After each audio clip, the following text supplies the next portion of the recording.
તો કેમ છો વિદ્યાર્થી મિત્રો? આઈ હોપ તમે બધા જ મજામાં હશો. તો ચાલો પ્રવાહ વિદ્યુતના સ્વાધ્યાયના દાખલાની વાત કરીએ. સ્વાધ્યાયના દાખલા નંબર 3.1 ની વાત કરીએ. કારની એક સંગ્રાહક બેટરીનું ઈએમએફ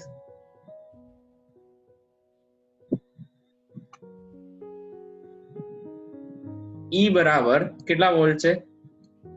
12 વોલ્ટ છે.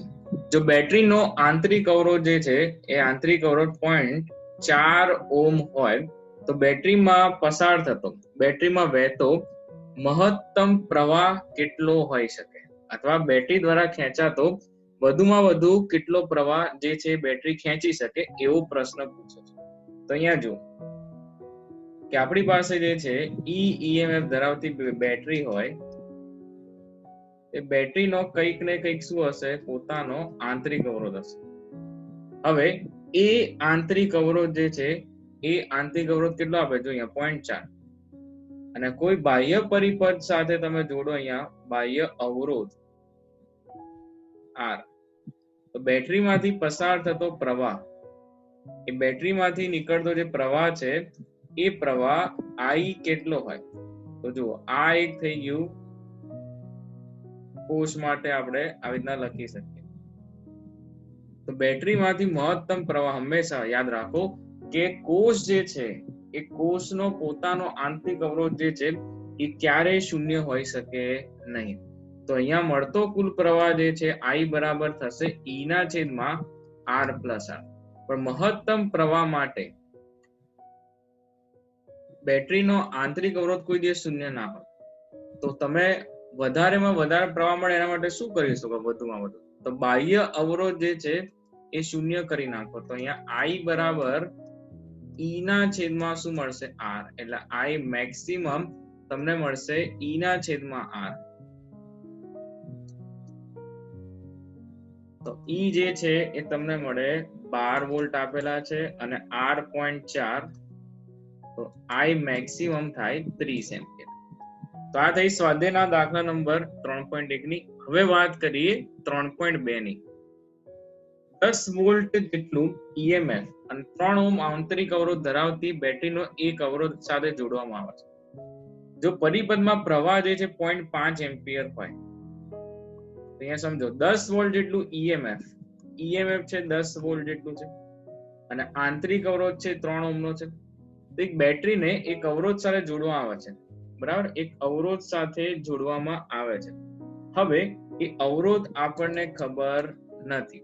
જો પરિપથમાં પ્રવાહ 0.5 એમ્પિયર હોય તો અવરોધકનો અવરોધ કેટલો હશે? એક અવરોધક સાથે જોડવામાં આવે છે, જે બાહ્ય અવરોધ કહી શકાય. તો પરિપથ જે છે એ પરિપથમાં તમને એવું પૂછ્યું છે ભાઈ અવરોધ કેટલો હશે. વળી બેટરીના ટર્મિનલ વોલ્ટેજ કેટલા હશે એ પણ પ્રશ્ન પૂછ્યો. તો હવે સમજો કે આગળ દર્શાવ્યા ભાઈ અહીંયા પ્રવાહ જે છે I બરાબર E ના છેદમાં R પ્લસ R. આગળ આપણે પરિપથ દોરી ચૂક્યા છે. તો અહીંયા જો આ થઈ જશે I બરાબર આપણે મૂકી દઈએ અહીંયા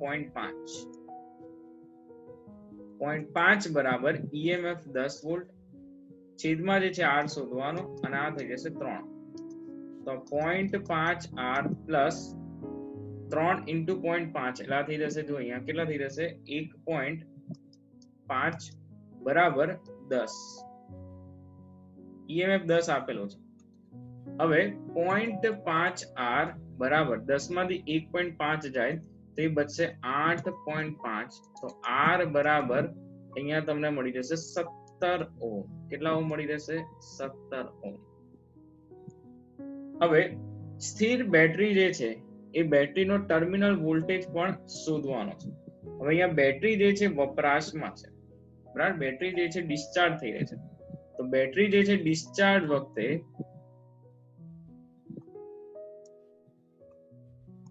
બેટરી માટે ટર્મિનલ વોલ્ટેજ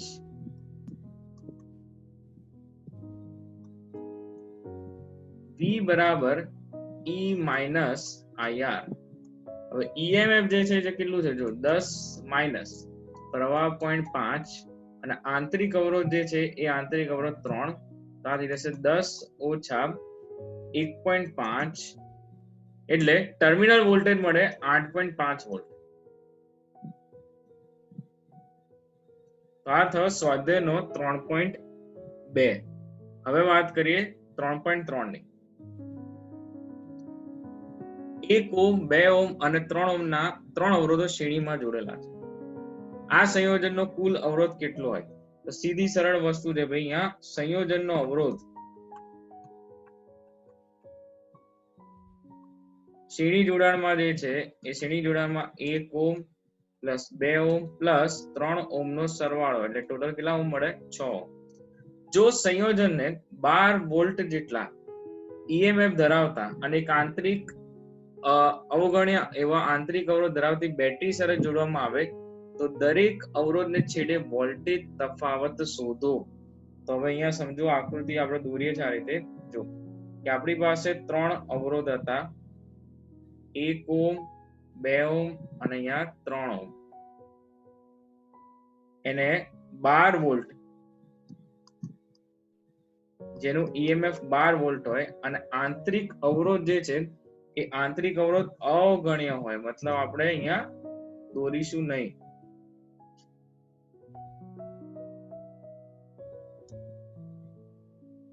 તો આ છે 1 ઓમ 2 ઓમ 3 ઓમ અને આંતરિક અવરોધ જે છે R0 કહી દઈશું, આંતરિક અવરોધ છે નહીં. તો તેવા કિસ્સામાં અવરોધને છેડે વોલ્ટેજ તફાવત શોધો. વોલ્ટેજ તફાવત શોધવાનો છે. તો સૌથી પહેલા જે છે પ્રવાહ શોધવો પડે. અહીંયા કુલ પ્રવાહ જે છે શોધવો પડે. જો તો I બરાબર કુલ પ્રવાહ, I બરાબર E ના છેદમાં RS એટલે શ્રેણી જોડાણનું સમતુલ્ય પ્લસ R. R તો 0 છે, તો અહીંયા બચશે જો 12 વોલ્ટ ના છેદમાં 6 એટલે ટોટલ પ્રવાહ 2 એમ્પિયર મળશે. ટોટલ પ્રવાહ જે છે 2 એમ્પિયર છે. હવે સમજો કે અહીંથી જે પ્રવાહ આવે છે એ શ્રેણી જોડાણમાં પ્રવાહ બધાને કેવો મળે? સરખો મળે. તો 1 ઓમના અવરોધ માટે વોલ્ટેજ જે છે આપણે એને V1 કહી દઈએ અને V1 બરાબર I into R1 એટલે 2 ગુણ્યા 1 કેટલા વોલ્ટ મળે? 2 વોલ્ટ મળશે. એવી રીતના 2 ઓમના અવરોધ માટે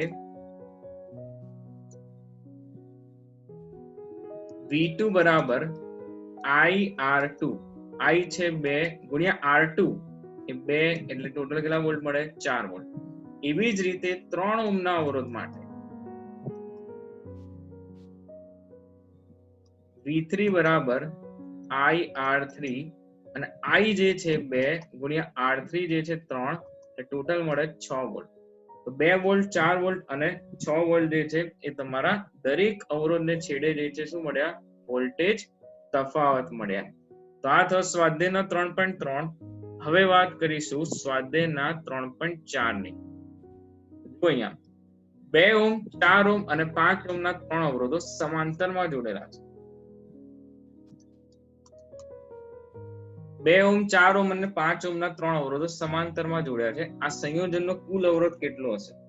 તો સૌથી પહેલા સમાંતર જોડાણ જે છે એ સમાંતર જોડાણ માટે આ રીતે દોરશું. 2 ઓમ 4 ઓમ અને અહીંયા 5 ઓમ.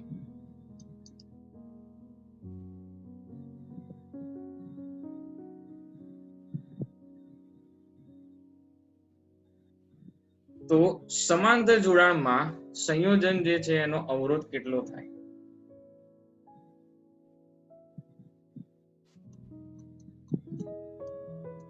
સમાંતર જોડાણ માટે આપણે એવું લખીશું 1/RP 1/2 પ્લસ 1/4 પ્લસ 1/5.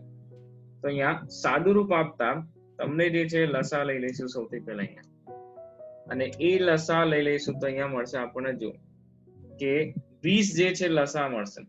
એટલે આ થઈ જશે અહીંયા 10 પ્લસ 5 પ્લસ 4 ના છેદમાં 20 એટલે 19/20 થશે. તો સમાંતર જોડાણ માટે સમતુલ્ય R of P 20/19 ઓમ.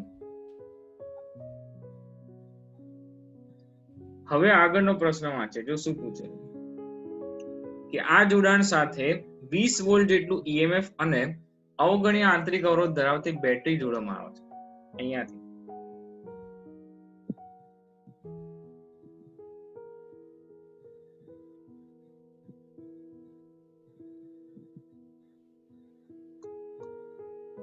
વીસ વોલ્ટ જે છે એ 20 વોલ્ટ નું ઈએમએફ અને આંતરિક અવરોધ ધરાવતી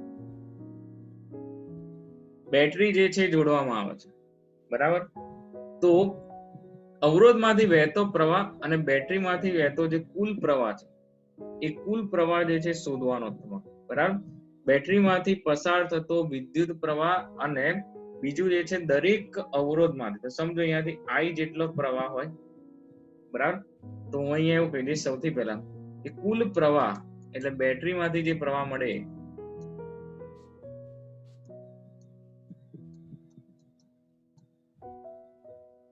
I બરાબર E ના છેદમાં સમતુલ્ય જોડાણ RP એટલે આ થઈ જશે 20 ના છેદમાં 19/20 અરે 20/19 20/19 એટલે અહીંયા 19 એમ્પિયર આ કુલ પ્રવાહ થયો પણ સમાંતર જોડાણની અંદર અહીંયા પ્રવાહ વહેંચાશે એટલે આપણે માન લો કે ભાઈ અહીંયા I1 છે અહીંયા I2 છે અને અહીંયા શું છે I3 તો 2 ઓહ્મ માંથી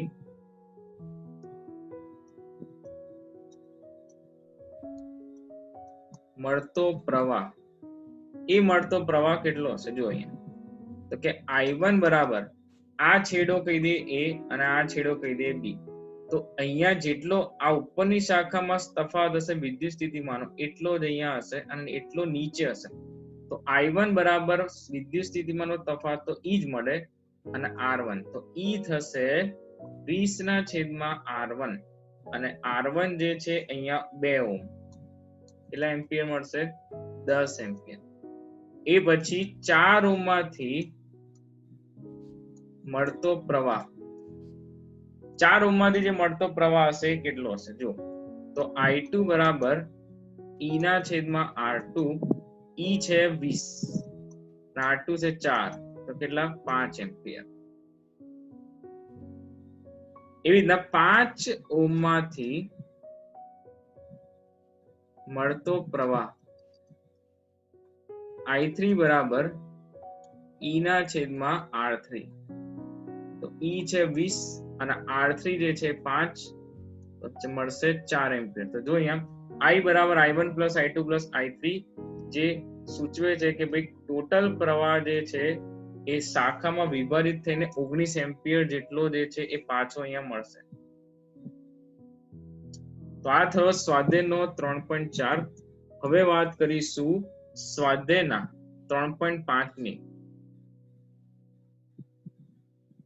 જે કંઈક અગત્યનો દાખલો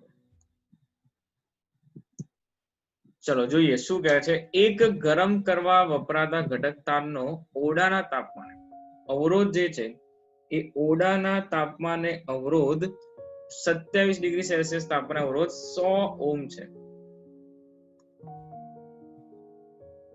એટલે T1 બરાબર એવું કહી દે 27 ડિગ્રી સેલ્સિયસ તાપમાન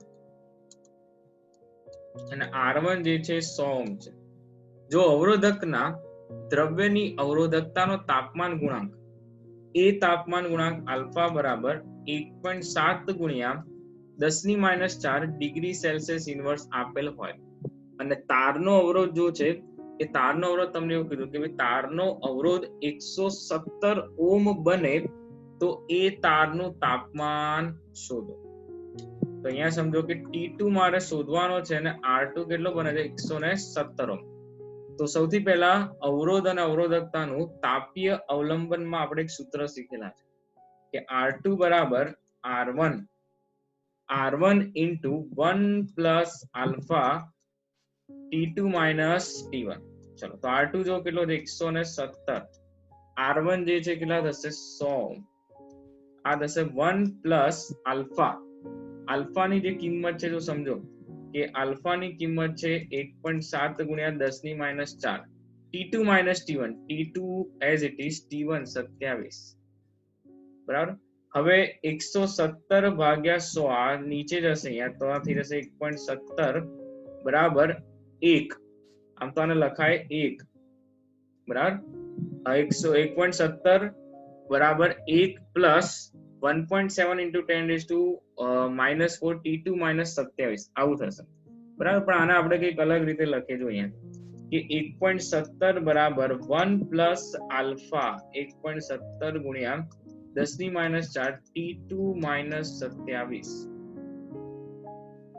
હવે વિચારો અહીંયા કે સૌથી પહેલા જે છે આપણે T2 શોધવાનો છે, તો આ પણ એક આ બાજુ જશે માઇનસ થી જશે, આ બચે 0.17 બરાબર 1.7 ગુણ્યા 10 ની -4 T2 minus 27 બરાબર છે.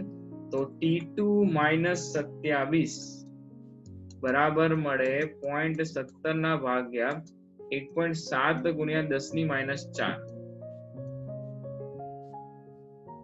તો ગણતરી કરતા જે છે અહીંયા 0.17 ના 1.7 છે, બરાબર.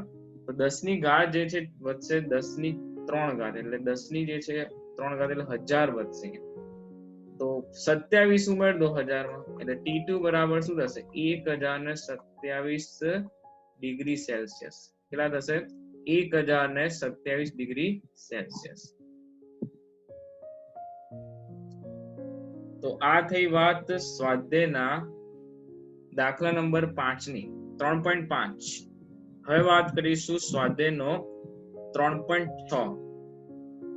15 મીટર લંબાઈનો અને 6 ગુણ્યા 10 ની -7 મીટર સ્ક્વેર જેટલું નિયમિત ક્ષેત્રફળ ધરાવતા તારમાંથી અવગણી શકાય તેટલો ઓછો પ્રવાહ પસાર કરવામાં આવે છે,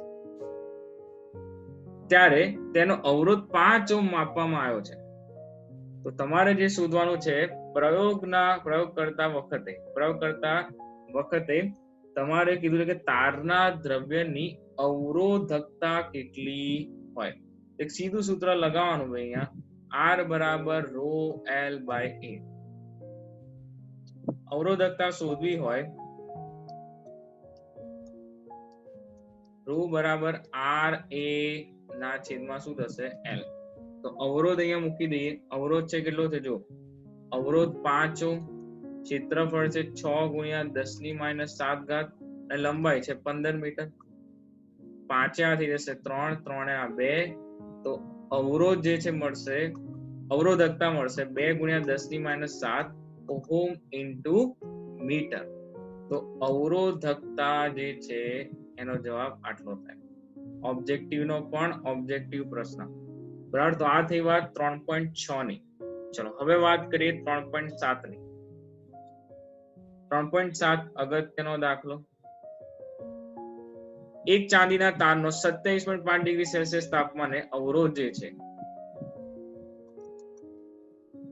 27.5 ડિગ્રી સેલ્સિયસ તાપમાને અવરોધ છે 2.1 ઓહ્મ. તો આપણે કહી દઈશું T1 બરાબર 27.5 ડિગ્રી સેલ્સિયસ, R1 બરાબર 2.1 ઓહ્મ અને T2 બરાબર 100 ડિગ્રી સેલ્સિયસ તાપમાને અવરોધ જે છે 2.7 ઓહ્મ. તો ચાંદીનો અવરોધકતાનો તાપમાન ગુણાંક આલ્ફા કેટલો થાય? ચલો, તો અવરોધકતાનું તાપીય અવલંબન આલ્ફા બરાબર ડેલ્ટા આર ના છેદમાં R1 ઇન્ટુ લખાશે ડેલ્ટા ટી. તો આલ્ફા બરાબર R2 માઇનસ R1 ના છેદમાં R1 T2 માઇનસ T1. હવે અહીંયા જો ડેલ્ટા આર જે છે આપણે લખીશું અહીંયા R2 માઇનસ R1 એટલે 2.7 ઓછા 2.1 ના છેદમાં R1 જે છે 2.1 T2 માઇનસ T1 100 ઓછા 27.5. તો અહીંયા ગણતરી કરીશું તો ઉપર બચશે 0.6, અહીંયા બચે 2.1 અને કૌંસમાં બચશે 72.5. ગણતરી કરતા જે જવાબ મળશે 0.00394 ડિગ્રી સેલ્સિયસ ઇનવર્સ, બરાબર. એટલે તમે એવું લખી શકો કે અહીંયા આલ્ફા જે છે એનું મૂલ્ય ખૂબ જ ઓછું મળે છે, બરાબર. 10 ની ઘાતમાં પણ એને ફેરવી શકો. એક સૂત્ર આધારિત પ્રશ્ન થવા સૂત્ર ખાસ જરૂરી છે અહીંયા.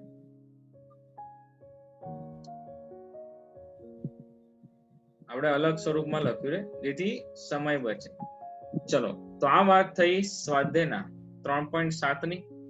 હવે વાત કરવાના છે 3.8 ની.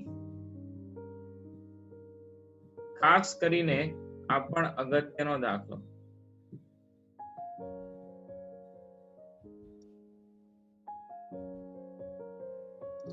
જો નિક્રોમના બનેલા એક ગરમ કરવાના તારને 230 વોલ્ટના ઉદ્ગમ સ્થાન સાથે જોડવામાં આવેલ છે.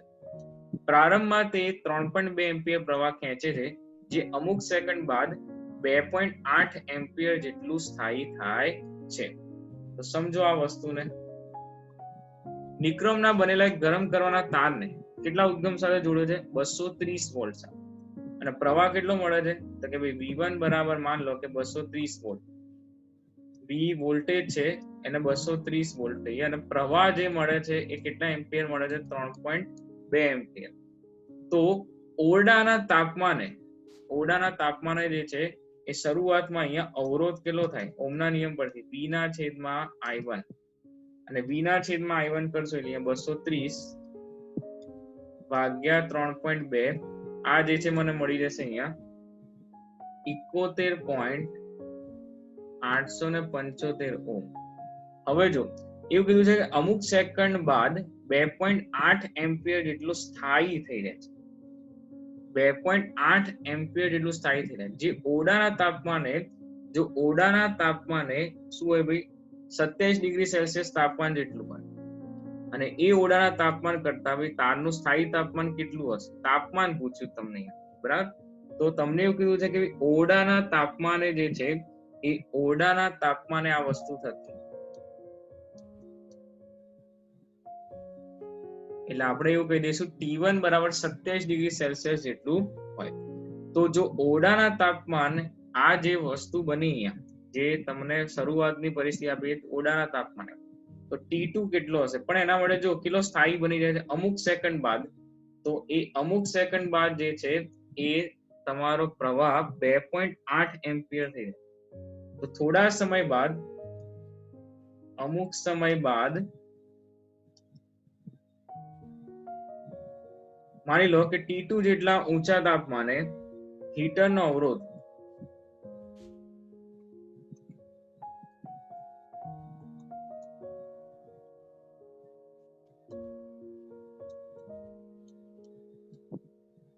R2 બરાબર V ના છેદમાં I2 230 ભાગ્યા આપણે શું લખીએ 2.8 એમ્પિયર. તો એ જો મળશે આપણને 82.143.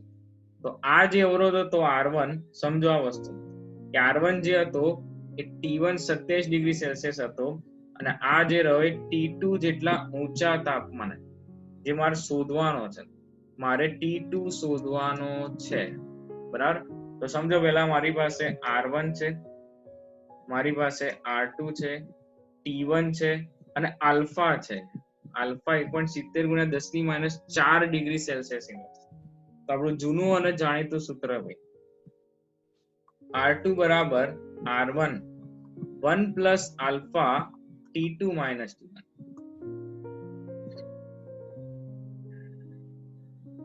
ચલો, તો R2 ની કિંમત મૂકતા જઈએ તો R2 થશે અહીંયાથી લખીએ 82.143 અને R1 બરાબર 71.875. 1 પ્લસ આલ્ફા જે છે એ આલ્ફાની કિંમત 1.70 × 10⁻⁴ T2 માઇનસ 27. તો 82.143 ભાગ્યા 71.875 બરાબર 1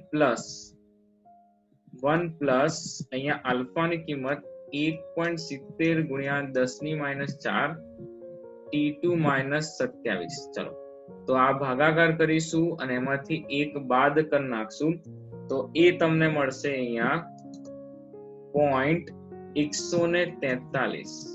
આ ભાગાકાર કરવાનો, એક બાદ કરી નાખવાનો 0.143 અને 1.70 ગુણ્યા 10⁻⁴ આ T2 - 27 માટે T2 - 27 બરાબર 0.143 ના છેદમાં 1.70 ગુણ્યા 10⁻⁴ થશે.